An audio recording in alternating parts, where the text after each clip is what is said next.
दशहरा के अगले दिन यानी शुक्रवार को बिहार कैबिनेट की बैठक हुई। कहा जा रहा है कि विधानसभा चुनाव से पहले यह अंतिम बैठक थी।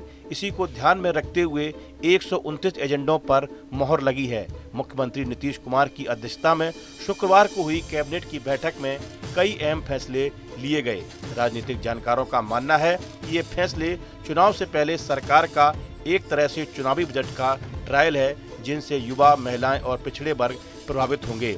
चुनाव से पहले नीतीश सरकार ने राज्य सरकार के कर्मियों को बड़ा तोहफा दिया। सरकारी कर्मियों के महंगाई भत्ते में 3% की वृद्धि हुई। सप्तम वेतनमान के तहत वेतन उठाए जाने वाला कर्मियों का महंगाई भत्ता पहले 55% था, जिसे बढ़ाकर 58% कर दिया गया। यह 1 जुलाई 2025 से प्रभाव में रहेगा। स्कूली छात्र छात्राओं की स्कॉलरशिप दोगुनी कर दी गई। क्लास 1 से 4 तक 600 से बढ़ाकर 1200 कर दी गई।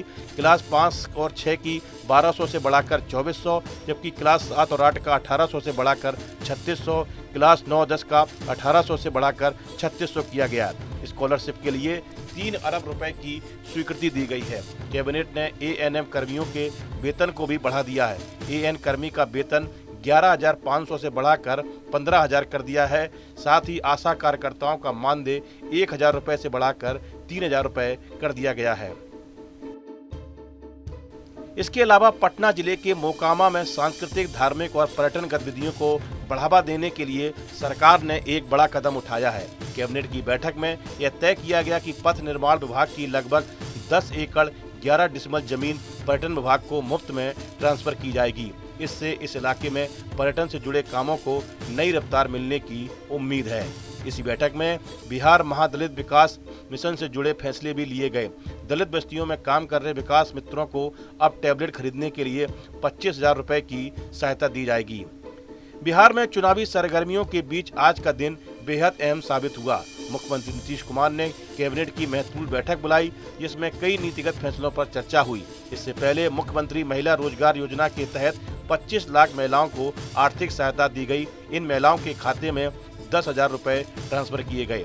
यह कार्यक्रम चुनावी रणनीति का हिस्सा माना जा रहा है।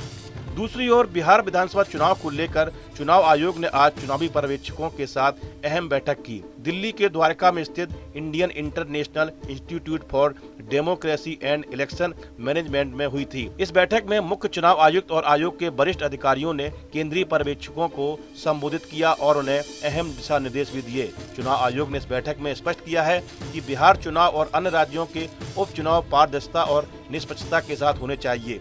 इन दिशा निर्देशों में कहा गया है कि मतगणना केंद्रों की सुरक्षा और भीतर आने जाने वालों की निगरानी के लिए सख्त व्यवस्था की जाएगी और केवल अधिकृत व्यक्तियों को ही प्रवेश मिलेगा।